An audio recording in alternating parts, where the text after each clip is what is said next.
السلام عليكم ورحمة الله وبركاته. الحمد لله والصلاة والسلام على أشرف رسول الله وعلى آله وأصحابه الفائزين بإذن الله. أما بعد، قال رسول الله صلى الله عليه وسلم: بشر المدلجين إلى المساجد في الظلم بمنابر من النور يوم القيامة يفزع الناس ولا يفزعون.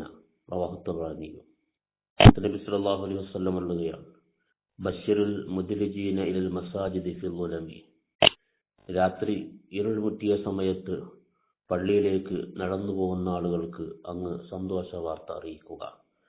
ബിമനാബിറ മിനൻ നൂരി യൗമൽ ഖിയാമ. അവർക്ക് നാളെ പരലോകത്ത് പ്രകാശത്തിനായുള്ള പ്രത്യേക മിമ്പറകൾ, പ്രത്യേക ഇരിപ്പിടങ്ങൾ ഉണ്ടായിരിക്കും. യഫ്സഉന്നാസു വലാ യഫ്സഉന. ജനങ്ങളെല്ലാവരും ഭയപ്പാടിലാവുന്ന സമയത്ത് അവർക്ക് പരലോകത്ത് ഒരിക്കലും ഭയപ്പെടേണ്ടി വരികയില്ല. അള്ളാഹുവിൻ്റെ പള്ളിയിലേക്ക് ജമാഅത്തിന് വേണ്ടി ഇരുൾമുറ്റിയ സമയത്ത് നടന്നു പോകുന്ന ആളുകൾക്ക് അള്ളാഹു പരലോകത്ത് സവിശേഷമായ ഇരിപ്പിടം നൽകുമെന്നും അവർക്ക് അള്ളാഹു നിർഭയത്വം നൽകുമെന്നും ഈ ഹദീസിലൂടെ മുത്തനബി സല്ലല്ലാഹു അലൈഹി വസല്ലം പഠിപ്പിക്കുന്നു. വഫഖനല്ലാഹ്.